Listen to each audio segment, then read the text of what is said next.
Ehem. Hari ini kami ride breakfast ke Kajang dengan 4 jentera kawal. Dah sampai. Tengok tu. Oh, Lan macam pahlawan Melayu. Dah lama tak ride. Lama tak ride. Kita dah sampai sekarang ni di Kopi Jiran. Oh, dia dekat dengan kondominium lah, nampak. Oh. Dekat dengan kondominium. Kat sini ada juga kedai-kedai untuk disewa kan. Sepanjang tu kan, tu kedai-kedai untuk disewa kan. Ini pemandangan di luar kedai. Tanpa melengahkan masa. Moh lah kita. Dah lapar ni. Ambil gambar sikit Kali. Ini di dalam kedai. Moh ai ramai kedai. Buat tempatnya. Lan macam biasalah. Dia memang orang nombor 1 habis makanan. Orang baru nak start dia dah habis. Alamak, jauh sangat.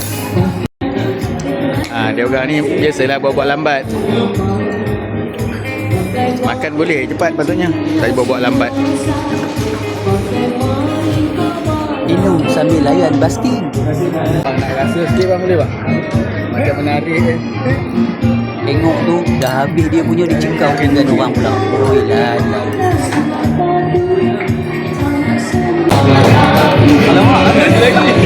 Selamat Hari Tua. Jangan dah habis. Orang ni.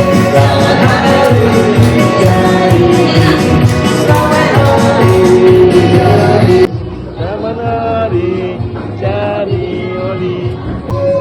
Selamat hari jadi Oli, jadi jadi penting.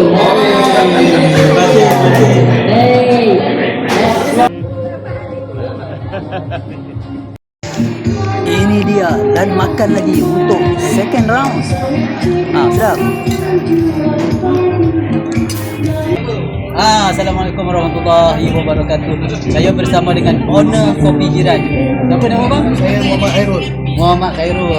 Berapa lama dah bang di sini? Di sini bulan 3 ni genap 1 tahun. Genap 1 tahun. Ya, kat rumah kita dah 2 tahun lebih lah. Setakat ni customer macam mana bang? Alhamdulillah dah setahun ni dia maintain tu. Maintain Maintain dalam satu hari memang macam ni lah keadaan. Abang menjaga salah satu menu tu macam mana?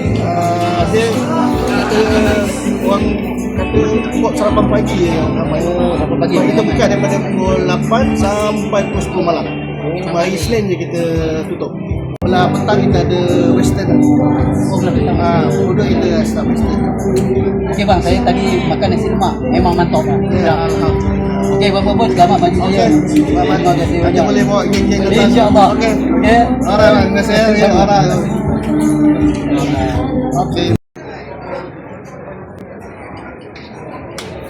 Mohlah kita ke Kopi Jiran di Kajang. Wow, 18 dan 19 Julai ni ada event menarik.